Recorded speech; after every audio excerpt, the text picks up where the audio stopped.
Halo, perkenalkan saya Dr. Anton, dokter anak di Rumah Sakit Pelni. Dok, anak saya udah seminggu ini batuk nih. Saya khawatir pneumonia. Pneumonia itu apa sih dok yang lagi heboh sekarang ini? Jadi pneumonia adalah infeksi pada jaringan paru. Nah, pneumonia ini sebenarnya awalnya biasanya diawali dari infeksi di saluran nafas atas, bisa dari berbagai macam mikroorganisme, misalnya seperti virus, bakteri, dan juga jamur. Nah, akan tetapi yang awalnya dari infeksi saluran pernafasan ini lama-lama bisa turun dan bisa mengenai ke jaringan paru. Dan inilah yang kita kenal sebagai pneumonia. Terus sebenarnya itu bisa heboh-heboh kayak gitu tuh gimana sih dok awalnya? Ya, jadi kehebohan pneumonia saat ini itu berawal dari sejak tanggal 22 November 2023 di mana WHO mengeluarkan pernyataan dan juga artikel yang menyatakan bahwa terjadi peningkatan kasus pneumonia di Cina yang disebabkan oleh Mycoplasma pneumonia salah satunya. Untuk hal ini sebenarnya kalau kita lihat angka kejadian pneumonia itu hampir setiap tahun biasanya akan terjadi peningkatan begitu masuk pada musim penghujan ataupun musim dingin. Kenapa? Karena pada kondisi seperti ini biasanya masyarakat itu lebih cenderung berada di dalam ruangan sehingga memudahkan terjadi penularan dari infeksi saluran pernafasan termasuk pneumonia salah satunya. Apakah Mycoplasma pneumonia merupakan bakteri baru dok dan misterius? Nah, sebenarnya untuk Mycoplasma pneumonia ini merupakan bakteri yang sudah lama berada di seluruh dunia. Termasuk di Indonesia sendiri, Mycoplasma itu sudah banyak ada dan biasanya ini merupakan penyebab pneumonia pada anak usia sekolah. Nah, untuk Mycoplasma pneumonia ini sendiri biasanya kita kenal sebagai atypical pneumonia karena dia pneumonia yang disebabkan oleh bakteri-bakteri yang tidak biasa. Nah, contoh dari pneumonia atipikal itu ada beberapa, misalnya pneumonia yang tadi karena Mycoplasma pneumonia, ada juga yang karena Chlamydophila pneumonia, dan juga oleh Legionella pneumonia. Nah, untuk dua yang pertama dari Mycoplasma pneumonia dan juga Chlamydia pneumonia ini cukup sering menyebabkan infeksi pneumonia atipikal pada anak-anak. Cara mencurigai Mycoplasma pneumonia pada anak gimana?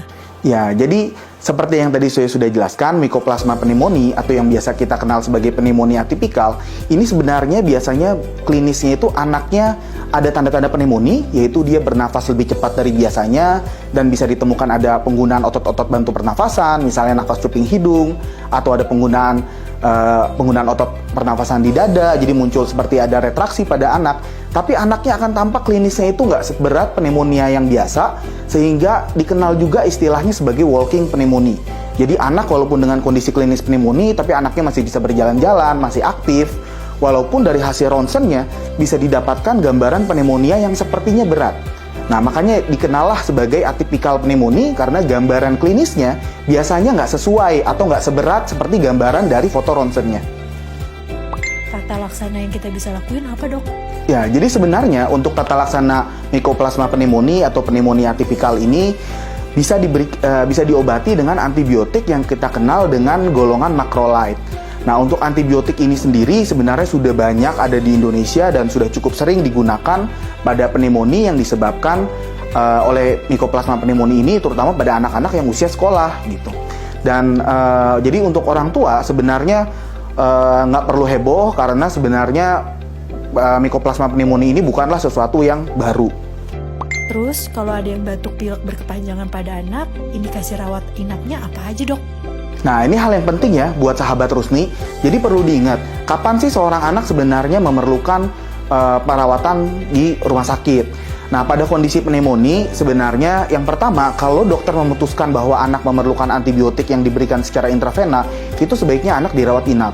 Yang kedua, biasanya kita juga melihat kondisi anaknya sendiri. Kalau anaknya udah nggak bisa diberikan obat secara peroral atau lewat mulut, itu sebaiknya anaknya dirawat inap.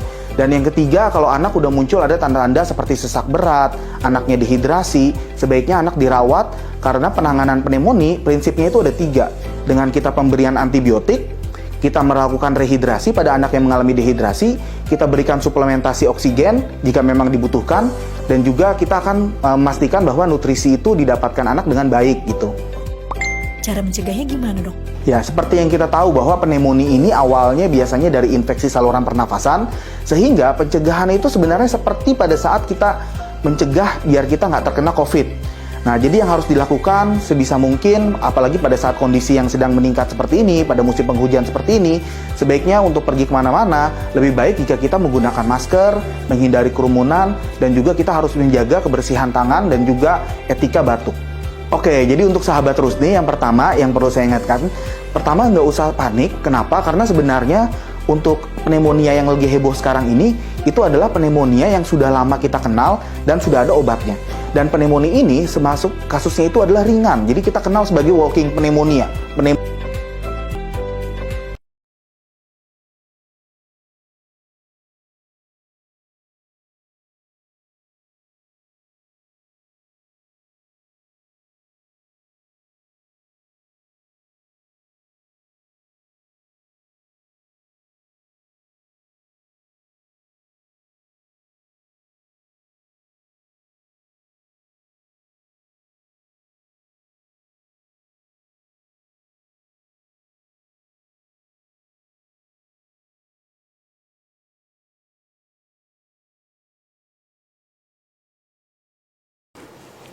Ya, demikian edukasi dari saya. Semoga bermanfaat untuk ayah dan bunda di rumah. Salam sehat.